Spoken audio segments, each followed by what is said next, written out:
perkenalkan nama saya Helmania Syaputri dengan NIM 112111029. Di sini saya akan menjelaskan tentang perilaku organisasi untuk memenuhi tugas UAS saya. Tapi sebelum kita memulai videonya, apakah di sini kalian sudah mengerti atau sudah tahu tentang perilaku organisasi? Jika belum, maka jangan khawatir. Di sini kita akan kupas tipis-tipis atau kupas sedikit-sedikit tentang perilaku organisasi. 1. Apa itu perilaku organisasi? Perilaku organisasi adalah studi tentang bagaimana cara individu, kelompok, struktur dalam suatu organisasi berinteraksi antara satu dengan yang lain. Yang kedua, itu ada faktor-faktor yang mempengaruhi organisasi. Yang pertama, itu ada faktor individu. Faktor individu ini yaitu setiap individu memiliki kepribadian, nilai, serta pengalaman kerja yang berbeda-beda. Ini mempengaruhi cara mereka berinteraksi dengan rekan kerja, dengan atasan, atau sesama contohnya seseorang yang berkepribadian ekstrovert mungkin lebih mudah atau lebih aktif dalam berpendapat dalam sebuah rapat dan lebih mudah untuk berkomunikasi. Sedangkan dengan seseorang yang berkepribadian introvert itu mungkin lebih cenderung untuk bekerja satu perilaku positif. Contoh dari perilaku positif ini yaitu keterbukaan, kerjasama, dan inovasi yang cenderung lebih menciptakan suasana kerja yang menyenangkan. 2. Perilaku negatif. Perilaku negatif ini adalah lawan dari perilaku positif, yaitu seperti konflik, ketidakpedulian, sesama operator atau sesama karyawan yang dapat merusak hubungan antar kerja, bahkan menurunkan moral tim. Yang ketiga, itu ada perilaku netral. Perilaku netral ini secara tidak langsung memang tidak merugikan karyawan karena sikapnya tidak jelas, tidak menunjukkan itu positif atau negatif. Meskipun tidak secara langsung merugikan, maka perilaku seperti ini bisa mengurangi dinamika tim dan inovasi dalam organisasi.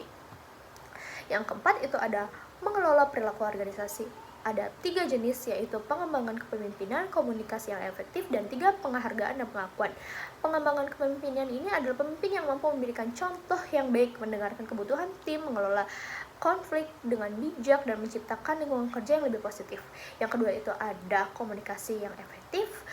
Sebagai dasar manusia yang harus berkomunikasi, organisasi ini lebih memiliki komunikasi yang terbuka antara semua level, tidak hanya meminimalisir kesalahpahaman, tetapi juga meningkatkan keterlibatan dan motivasi karyawan. Yang ketiga, itu ada penghargaan dan pengakuan, yaitu ada 3 penghargaan dan pengakuan. Memberikan penghargaan dan pengakuan terhadap pencapaian karyawan dapat meningkatkan semangat kerja dan pengakuan positif. 5. Itu ada dampak perilaku organisasi dalam kinerja.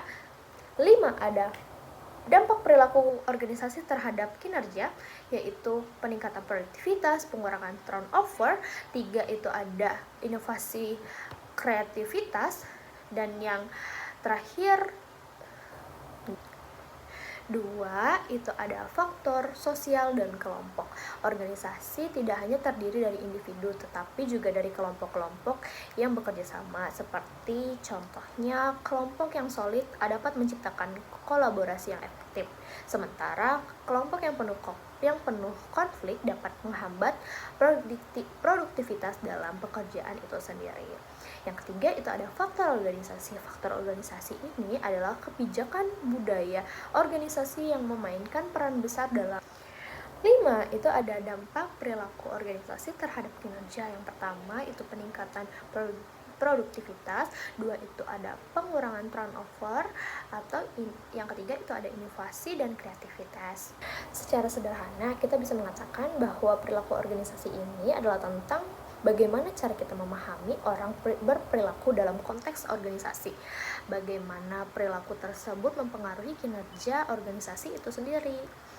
Demikianlah pembahasan singkat kita mengenai perilaku organisasi. Seperti yang kita lihat, perilaku yang terjadi dalam organisasi tidak hanya mempengaruhi individu, tetapi kinerja, kesuksesan antar organisasi itu sendiri. Oleh karena itu, penting bagi setiap organisasi untuk memahami, mengelola dengan bijak, menciptakan lingkungan kerja yang positif dan mendukung pengembangan karyawan. Semoga informasi yang saya sampaikan bermanfaat. Lebih dan kurang saya minta maaf. Wassalamualaikum warahmatullahi wabarakatuh.